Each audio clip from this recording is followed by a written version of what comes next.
Now, the World Health Organization has adopted a resolution urging immediate humanitarian aid for Gaza. It's warned the health system in the Gaza Strip is collapsing and it cannot afford to lose one more ambulance or hospital bed. The WHO Executive Board held an emergency session earlier on Sunday to discuss the growing health crisis in the Palestinian territories. Now, the work of the health workers is impossible, and they're directly in the firing line.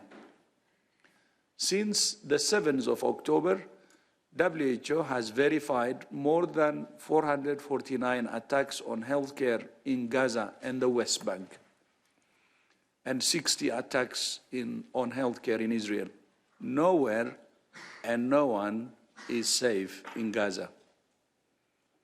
As more and more people move to a smaller and smaller area, overcrowding, combined with the lack of adequate food, water, shelter, and sanitation, are creating the ideal conditions for disease to spread.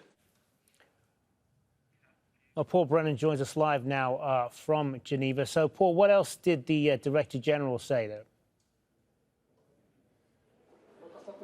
Yeah, the meeting's just wrapped up. We've got a unanimous consensus agreement on the resolution that's been passed. They stripped out specific reference to Israel and put the emphasis on all parties to ensure the immediate, sustained and unfettered access for medical and humanitarian actors and humanitarian activists and medical staff. But the emphasis was very clear that it is Israel that's doing the bombardment. And joining me at the moment, in fact, he's just coming back, they've just come out of the meeting, is Dr Ahmed al-Mandhari, who is the regional director of the World Health Organization for the Eastern Mediterranean, which covers Gaza. Dr al-Mandhari, talk to me about the significance of, first of all, this gathering, and also the resolution. This is only the 7th time in the 75 years of the World Health Organization that we've had a special meeting such as this of the Executive Board. Exactly, yeah. Thank you, Paul, for giving me the opportunity. As you said, this is the 7th meeting of the Executive Board in the history of WHO. It is a very important gathering, and we have started in the morning with a briefing from the Emergency Executive Director, Dr. Mike Ryan, shedding light on the situation there in Gaza from health perspectives. And then it was followed up by input from different member states and with interventions. And it concluded by endorsement of the resolution, proposed resolution, which is a very, important moment for WHO, an organization that is focusing on the public health, international public health. So to me, I feel that it is really a victory of the humanity, a victory to member states in saving and promoting health and protecting the vulnerables and saving lives also. What shone through as I was following the proceedings throughout the day was the pain and the anguish of healthcare workers here in Geneva, listening to the testimony of their colleagues who are operating in Gaza and being unable in many ways to fulfill their duties because of the bombardment, because of the conditions that they're under. Exactly. Our colleagues there on the ground are really facing a very huge, difficult challenges. They are putting themselves, on fire by going there in the field despite these challenges. We managed to go to some of the hospitals. We managed to evacuate some of the patients, including the 31, premature babies that were evacuated 2 weeks back. Despite that, in fact, we have lost, as a UN, around more than 110 UN humanitarian staff, including our dear colleague Dima from WHO, who was killed last week, during one of the attacks. Yes.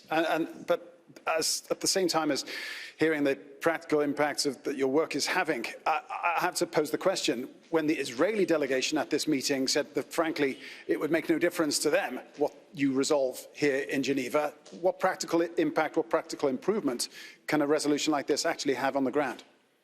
I mean, at least for us, there is a support from all EB member states, members of the EB, for us as a WHO, as a humanitarian agency, to go there, provide the full support, and make sure that, we participate in protecting lives, saving lives, promoting health, and serving the vulnerables.